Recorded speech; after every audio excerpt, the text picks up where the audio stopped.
운동을 하면서 여러분들이 생각하는 기초는 뭐라고 생각하시나요? 너무 많은 것들이 있겠지만 그 중에서 코어는 누구나 동의하는 아주 중요한 부분입니다. 우리의 코어가 약해져서 무너지게 되면 제대로 된 자세를 유지할 수도 없고, 잘못된 자세는 허리나 골반 통증뿐만 아니라 다양한 통증의 원인이 되기도 합니다. 특히나 오래 앉아있는 현대인들 같은 경우에는 코어가 무너지면서 통증을 겪는 사람들이 정말 많죠. 얼마 전에 어깨 관련 세미나를 들을 기회가 있었습니다. 어깨를 사용하는 동작에서 코어가 무너지게 되면 그 부담이 모두 어깨에서 감당하기 때문에 무너진 코어가 어깨 통증도 유발할 수 있다고 합니다. 그만큼 코어는 중요하면서 모든 동작의 기본이 되는 것이죠. 그래서 오늘은 초보자들도 쉽게 따라할 수 있게 플랭크 자세를 뺀 코어 운동 5가지를 알려드리려고 합니다. 플랭크 자세는 코어 운동으로 너무 유명한 운동이지만 코어가 아직 훈련이 안 되어 있으신 분들에게는 제대로 된 자세를 잡기가 힘들기 때문에 이번 영상에서는 플랭크 없는 코어 운동을 준비했습니다. 쉽게 따라할 수 있게 서서 하는 동작,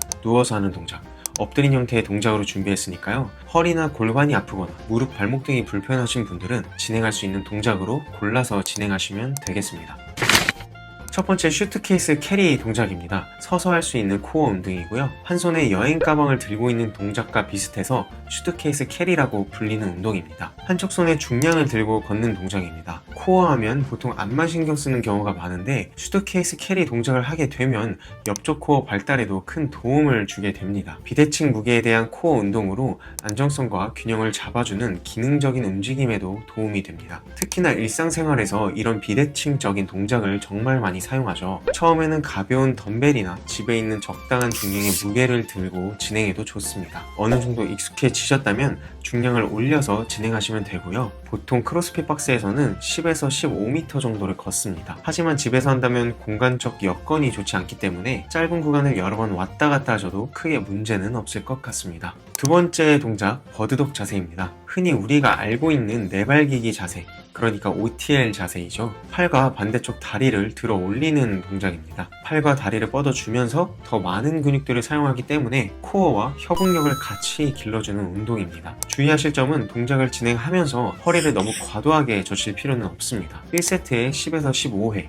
3에서 4세트 정도 진행을 합니다. 세 번째 자세는 내발기기 자세에서 손과 발로 걸어나가는 베어워크입니다. 곰이 걸어가는 모습과 비슷하다고 해서 붙여진 이름이죠. 상체, 하체, 코어 근육 다 사용하는 동작으로 전신 기능적 움직임에 좋은 동작입니다. 특히나 버드독, 베어워크와 같은 팔다리가 반대로 움직이는 크로스 패턴의 동작들은 뛰기, 걷기 등 대부분의 동작의 기초가 되는 움직임이죠. 내발기기 자세에서 무릎을 떼고 손목은 어깨 아래에 위치해 주시고요. 척추와 엉덩이가 일직선을 이룬다고 생각하고 앞으로 걸어주시면 됩니다. 네 번째는 누워서 하는 동작인 힙브릿지 자세입니다. 힙브릿지는 엉덩이 운동으로도 굉장히 유명한 자세이죠. 제 영상 중에 런지 동작을 하면서 엉덩이 자극이 안 오시는 분들에게 사전 운동으로 추천드린 동작이기도 합니다. 런지 동작 영상이 궁금하시다면 위쪽 영상 참고해 주시고요. 힙브릿지 자세는 물리치료 재활 분야에서 허리 통증, 골반 불균형 교정을 목적으로 진행하는 동작인 만큼 매우 좋은 동작입니다. 바닥에 등을 대고 누운 상태에서 손끝 아래쪽에 발이 오게 자세를 만들어줍니다.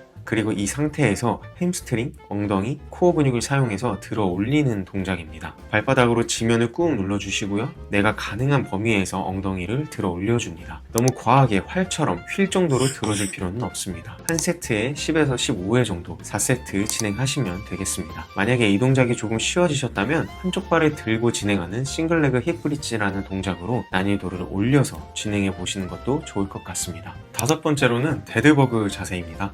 벌레가 등을 대고 죽은 모습과 비슷하다고 해서 생긴 동작입니다. 버드독 자세를 누워서 한다고 생각해 주시면 되는데요. 등을 대고 누운 상태에서 등허리가 바닥에 닿게 유지를 해줍니다. 등과 바닥 사이에 누군가 손을 넣었을 때 틈이 없게 해준다는 생각으로 바닥에 등을 붙여줍니다. 무릎은 90도, 양팔은 자연스럽게 앞으로 뻗어주시면 되고요. 한쪽 팔을 귀 위로 올려주면서 동시에 반대쪽 다리도 천천히 내려줍니다. 1세트에 10에서 15회, 3에서 4세트 진행하면 되겠습니다. 오늘은 이렇게 5가지 코어 운동에 대해서 알아보았습니다. 저도 영상을 만들면서 좋은 점이 코어 운동에 대해서 다루다 보니까 보조 운동으로 코어 운동을 더 하게 되더라고요. 그런데 확실히 크로스핏 와드를 하면서 이전보다 코어가 더 안정적으로 잡힌다는 게 느껴졌습니다. 예전에는 데드리프트 같은 경우 고반복을 하게 되면 자세가 많이 망가지는 느낌이 들었는데요. 그런데 보조 운동을 해주고 나니까 지금은 확실히 고반복을 하면서 혹은 힘이 많이 빠진 상태여도 자세가 덜 망가지게 되면서 조금은 더 안전하게 운동할 수 있게 되더라고요. 여기까지 오늘 영상 봐주셔서 너무 감사드리고요. 구독, 좋아요 눌러주시면 여러분들은 튼튼한 강철 코어 가지게 되실 겁니다. 감사합니다.